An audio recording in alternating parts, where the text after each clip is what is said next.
Unboxing tayo ng binili naming pamalit sa nadamage na lens protector ng Insta360 camera namin.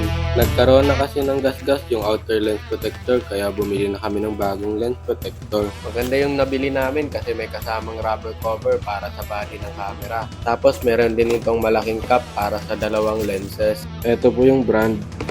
Ang nasa loob ng box ay ang camera body cover at ang lens cap. Ang nasa plastic case naman ay yung lens protector. Ang bagong lens protector ay mas mura pa kaysa sa papalitan na lens protector.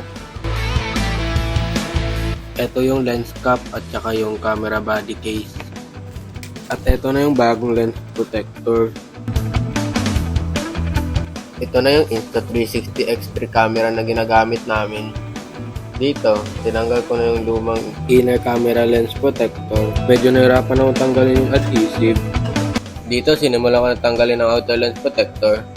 Nagkaroon ng gasgas yung outer lens protector kasi nahulog yung camera. Dito, tinanggal ko na yung mga naiwang adhesive. Ito yung bag at saka yung pamunas ng lens. Ayan na, nilagay ko na yung lens protector.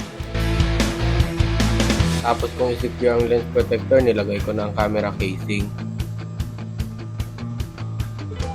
At panghuli, ito na yung lens cap. Nice!